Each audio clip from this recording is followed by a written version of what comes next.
They say that when you're on a two-wheeler, you should dress for the slide and not for the ride. So for this World Motorcycle Day, let's take a pledge for safety. And as we delve into this world of riding gear, why it is important, what sort of gear should be used where, and let's bust the myth that a proper set of riding gear costs a bomb. Because as you will find out after you watch this entire video, it costs half of that of a premium smartphone.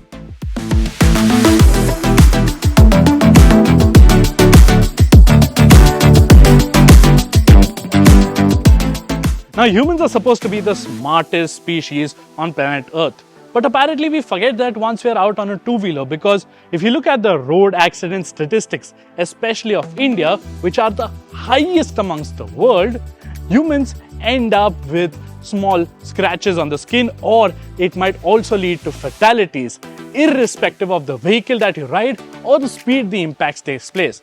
And that's why a helmet is extremely important, because a good helmet will give you a fighting chance.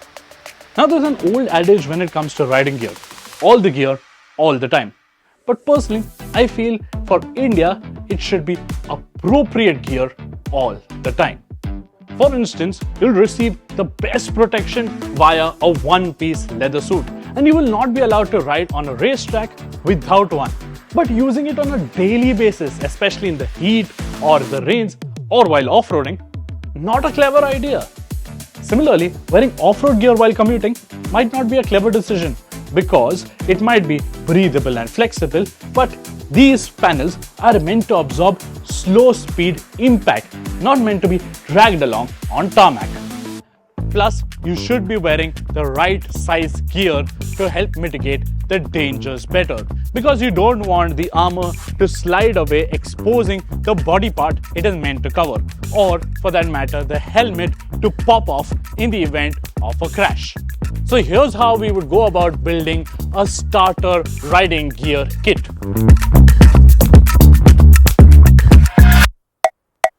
And it all starts with a good ECE-rated helmet. And finding one in India with the ISI mark, well, that's a challenge, because only a handful of helmet makers meet both criteria. But having used KYT helmets for the past couple of months, I'm fairly safe to say that you should definitely look for something in this brand's portfolio.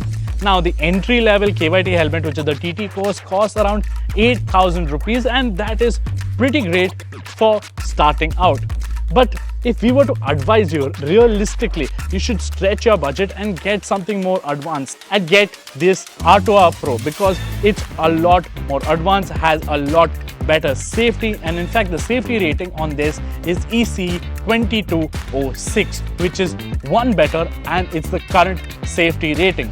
So this one costs around 18,000 rupees, but even if you get the 8,000 rupees one, it's a good place to start.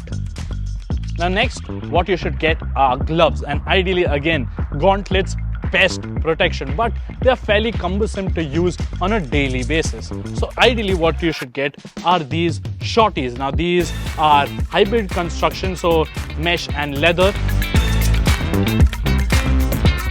What you should look out for are these hard scaphoid or palm protectors, because in the event of a fall, your first instinct is to break the fall, and this ends up damaging, and the fractures on this are a lot painful and take a lot of time to heal. Ask any MotoGP rider and they will tell you that. So these cost 3,000 rupees and they will save you a load of money in hospital bills. Now next up are jackets, and India mesh works the best. Now when you're buying a mesh jacket, you should always take a look at how light it is, how easily it fits onto your body, and also take a look at the armor rating. Level 2 is the best, but not a lot of jacket makers provide that right at their basics. So take a look at this Rynox Cipher GT, or for that instance a Royal Enfield Street Wind 2, and the price of this is roughly 6,000 rupees.